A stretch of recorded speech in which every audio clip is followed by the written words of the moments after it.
Hello, my name is Joel Ellis, and I am the president of Practice Builders. Today, I wanted to take a few minutes and discuss marketing a healthcare practice in 2009.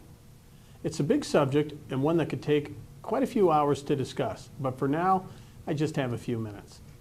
We are in the midst of an unprecedented economic time. These are times that have parallels to both the Great Depression and the Carter years. As a result, many healthcare practices may not survive this crisis, yet alone survive 2009. One study I recently read suggested that 50% of all primary care practices will close their doors in the next 3 to 5 years.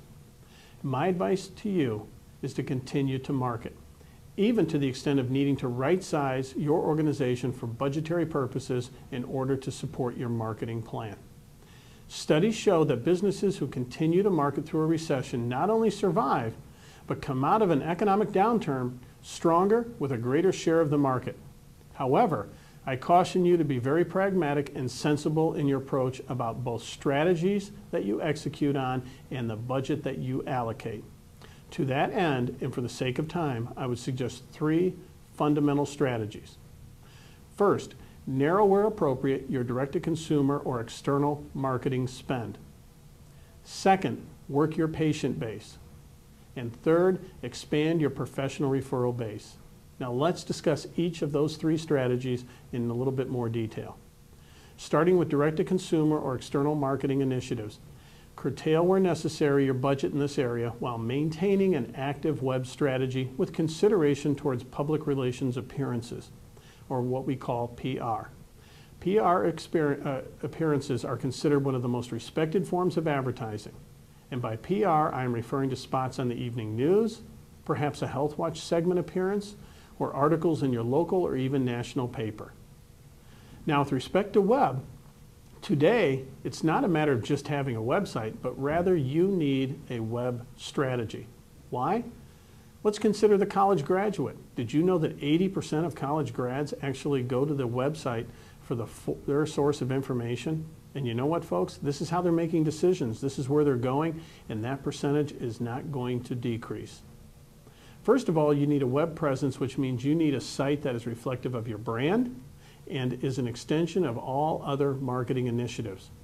And that's not easily done, as most successful healthcare practices or organizations realize the stakes are so high that they need to invest with a web developer, such as Practice Builders, to assist with their web and brand development needs. Second, your strategy must account for both organic optimization and, where necessary, pay-per-click placement, so that you are visible on the web. Did you know that while conducting an internet search, 36% of all internet users feel the person appearing in the #1 position of a search result is the leader in their field? Did you also know that 62% of all internet users make their decision on the first page of any word search? Folks, if you're not ranked high, your practice or your business is not ranked high on an internet search, you are missing out. You're missing out on patients, which means you're missing out on revenue. I suggest that you retain a web host that can assist you with both the organic optimization and AdWord purchases where necessary. Having a website is no longer sufficient. It must reflect your brand, drive viewers to take action, and be visible to your constituency whenever a word search is conducted. Let's talk about that second strategy, working your patient base. Folks, you're sitting on a gold mine, and it's called your patient base or patient files. Marketing to this base is not only economical, but it's profitable. One of your greatest sources of practice revenue should come from your existing patients for both additional services that you provide, as well as a source of referring new patients into your organization. Do not take your patients for granted. Okay? So what are you doing to drive patients into your office for additional services? What are you doing to enable your patients to become raving fans and to refer into your organization? Well, some suggestions would be, first, to professionally mystery shop your practice so as to ensure proper telephone protocols. Now, why would one want to do that? I recently read a study suggesting that the typical rural healthcare practice loses up to $50,000 a year due to marginal handling of the telephone with prospective new patients. If necessary, I would suggest you put your staff, your entire staff, through through a 1 or 2 day customer service training program similar to what we offer at Practice Builders. Be sure to track the source of all new patients when they first call into your organization. This is the time that they appoint, all right, or should be appointing. Calculate both the closing percentage of those calls from call to appointment, as well, I would suggest that you calculate the effectiveness at that time of your marketing initiatives. Are they calling and are they appointing, and tracking it back to a specific marketing initiative? Ask all satisfied fans, raving fans and patients that love your organization for referrals, and when they refer into your organization, reward them. Market actively to your patient base by informing them of all that you do so that they can take advantage of additional services. Now, some of the things that you could do are mailings, newsletters, or even email blasts. The third strategy that I suggest that you incorporate for 2009 is expanding your professional referral base. These are tremendous opportunities for your organization. Prioritize referring practices into one of 3 categories, A, B, or C, based on their activity, how many patients they refer into your organization. For example, an A practice, you may only have 3 or 4 of them. These are practices that are so valuable that as a group, they account for the bulk, if not 60, maybe even as much as 80% of your patient referrals coming into your organization are from your A's collectively. These are referrers that if you lost one of them, much less 2 or 3, would impact your bottom line significantly and quickly. Once identified, now I would suggest you retain the services of a practice representative to personally market your practice, or use someone currently on your staff to perform in that function.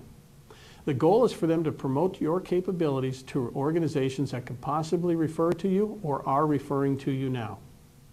Where necessary, consider hiring a professional trainer, like we have at Practice Builders, to work on site with your practice representative to develop their skills so that they become effective extensions of your organization.